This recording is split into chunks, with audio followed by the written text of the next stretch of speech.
The Democratic Party's long-standing alliance with Jewish Americans is facing a growing test as more Democratic lawmakers and voters turn against U.S. support for Israel.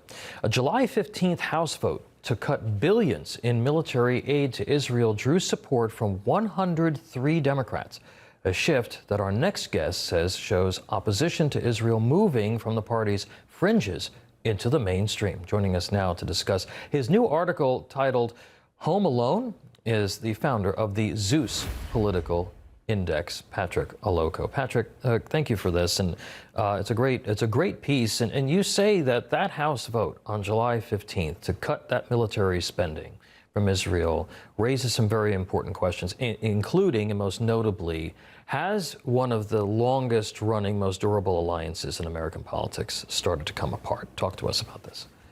Sure, and I hope we have enough time because we've got 2,000 years to cover here, Tom.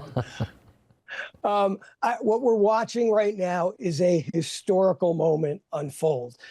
Many Jewish Democrats, this has become a story of abandonment, betrayal in some communities, and almost political homelessness, hence the title. Mm-hmm. I mean, these are voters who helped build one of the Democratic Party's most enduring coalitions. Mm-hmm. Goes back to FDR. We had to go all the way back to the Great Depression.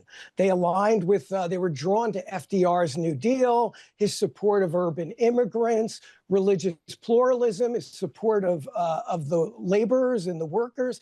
And now, for the first time, you're seeing something that is just completely anathema to them, mm-hmm. the abandonment of the party.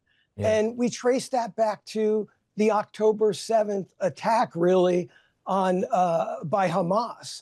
And I think some of the research is showing us, if you look at Pew Research, you can see an incredible transformation over the last few years on Democrats' view of Israel. Yeah. And I think, yeah, go ahead. I think that it probably also has to do with this alignment that we've seen between the Islamists and the communists and folks on and those external forces on the left, but also the rise of Islamist influence within the Democratic Party here in the United States. But you also, Patrick, have voices on the right, and I'm not going to say his name or her name, trying to drive a wedge between Christians and Jews and the U.S. and Israel. So is it a broader problem for Israel and for American Jews than even just the Democratic Party?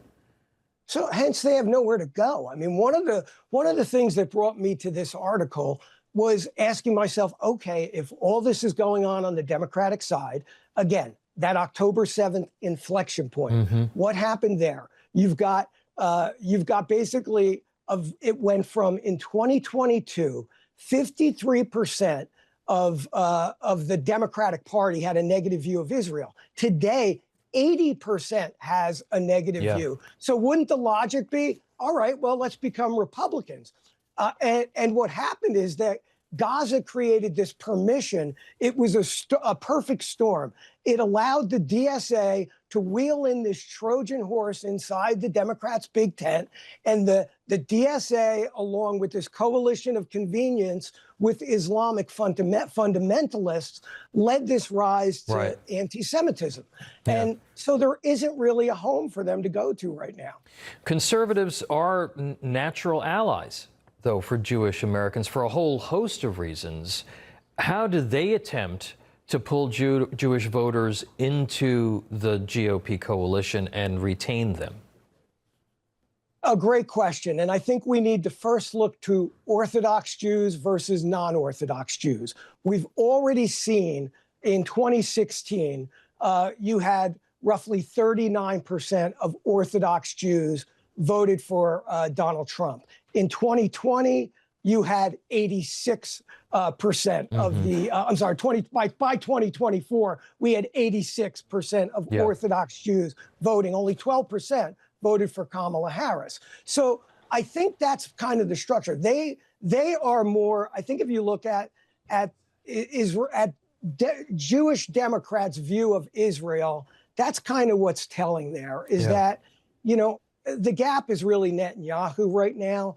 There's a gap between their support of Netanyahu and their support of Israel. Right. Orthodox Jews are showing that they are more supportive of Israel as the homeland, and they are very supportive of that. Right. Whereas American Jews are still trying to save the party that protected them all these years.